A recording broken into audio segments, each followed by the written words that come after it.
Hi everyone, so I am choosing to do Harry Potter and Sorcerer's Stone as my choice for one of the most influential films that came out of the 2000s. So this movie was released in the United Kingdom and the United States on November 16th, 2001, and is directed by Chris Columbus, who was selected out of a shortlisted directors to take the job.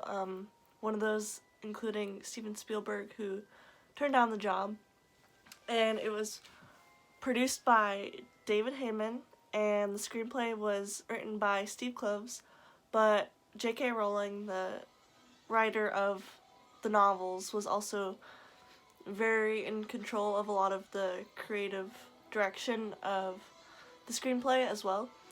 And cinematography was done by John Seal, and the soundtrack, which is playing in the background, is by John Williams, who is famous for many of his iconic soundtracks and movie scores, including Star Wars, Jaws, Indiana Jones, you name it. And so the Harry Potter soundtrack has also really stood out as being iconic as well.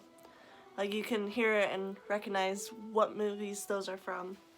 And so this movie, which is the first out of a series of 8 movies to be released throughout 2001 to 2011, this was the second highest grossing, and it made $974.8 million worldwide upon its release. That's the second highest Harry Potter film to make that much money.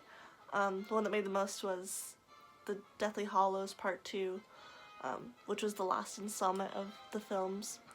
So now I'm going to talk a little bit about the plot. So the movie starts off with a few of the professors from Hogwarts dropping baby Harry off on the doorsteps of his remaining relatives, which are the Dursleys. And it kind of starts off by going through how Harry grew up until he reaches the age of 11, where he gets a letter inviting him to attend Hogwarts, which is School of Witchcraft and Wizardry.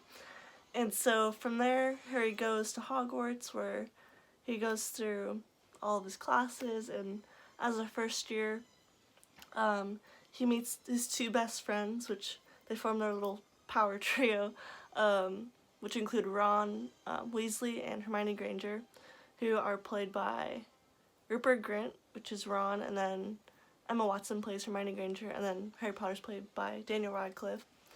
And so the movie kind of follows their adventures and how they somehow always find themselves in the middle of whatever trouble is happening, including finding a 3-headed dog, which is protecting the Sorcerer's Stone, which they believe one of their professors is trying to obtain. But in reality, it's Lord Voldemort, who is the one who tried to kill Harry when he was a baby, who also killed his parents, is the one who's trying to get the stone to bring himself fully back to life and give him immortality. And so that's a little bit about the plot. The thing with the Harry Potter movies is that you can't just sum up the plot of them into one movie. It's over 8 movies, and there's even more to the story in the books. So I think this movie did a really great job in kind of summarizing the content of the books and adapting it to the screen very well. So some worldview elements that we can see in this film are, well, first of all, it is about witchcraft and wizardry, which is occultish. So some people see that as bad influence, right off the bat, magic. They see that as evil, but the way these films portray that is kind of makes it seem more innocent and whimsical instead of demonic, I guess. But J.K. Rowling did write in a lot of Christian elements into this film and the rest of them, including ideas of self-sacrifice for one's friends and bravery, loyalty, good fight against evil, ideas of resurrection, life after death, stuff like that is also very much in these films.